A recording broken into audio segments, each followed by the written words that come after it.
నేను ప్రతి నెల 3వ శనివారం స్వచ్ఛ ఆంధ్రప్రదేశ్ పెట్టాను. ఈ రోజు మీరు చూస్తున్నారు నా పక్కన కూర్చునింది ఎవరైతే మున్సిపల్ కార్మికులు పక్కన కూర్చుని పెట్టానంటే వాళ్లకు నేను గౌరవిస్తున్నా. మన ఆరోగ్యాన్ని కాపాడే వ్యక్తులు ఎవరంటే ఇక్కడ కూర్చున్న వ్యక్తులు. ఒకప్పుడు వాళ్ళ పట్ల చాలా చులకనగా చూసేవాళ్ళం. ఈ రోజు మనం అందరిలో కూడా గౌరవం పెరిగింది. మన ఆరోగ్యాన్ని కాపాడుతున్నారు, మన కోసం పనిచేస్తున్నారు, ఎవరు చెయ్యని పని వాళ్ళు చేస్తున్నారు. అలాంటి వాళ్ళని మానవతా దృక్పథంతో చూడడమే కాకుండా సమాజం గౌరవించాల్సిన అవసరం ఉంది. ఈ విషయం మీరు గుర్తుపెట్టుకోవాల్సిన అవసరం ఉంది.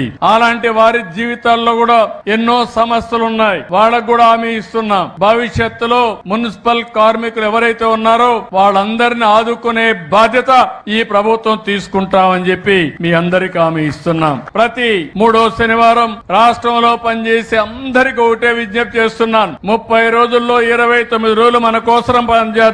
ఒక్క రోజు మాత్రం మీ ఆరోగ్యం కోసం, సమాజం కోసం ఆలోచించండి. ఒక్క రోజు పని చేయకపోతే కొంపలు కూలిపోవు. ఒక్క రోజు చదువుకోకపోయినా పర్వాలేదు, ఉద్యోగస్తులు పని చేయకపోయినా పర్వాలేదు. అందరినీ ఒకటే చెప్తున్నాను, మీ పరిసరాలు శుభ్రంగా పెట్టుకోండి. ప్రతి ఒక్కరు ఇల్లు శుభ్రంగా ఉండాలి. ఇల్లు శుభ్రంగా చేసి ఇంట్లో చెత్త తీసుకొచ్చి వేరే వాళ్ళ ఇళ్ళలో వస్తే మంచిది కాదు, రోడ్డు మీద వేసినా మంచిది కాదు. ఈ విషయం గుర్తుపెట్టుకోవాల్సిన అవసరం ఉంది. మేము ఈ రోజు చెప్తున్నాం, పొడి చెత్త అదే మరిగా ఏదైతే తడి చెత్త, ఈ రెండు సెగ్రిగేట్ చేయమంటున్నాం. మీ ఇంటికి వచ్చే మున్సిపల్ సిబ్బందికి సెపరేట్ చేసిస్తే చాలా వరకు ఉపయోగపడే పరిస్థితి వస్తుంది.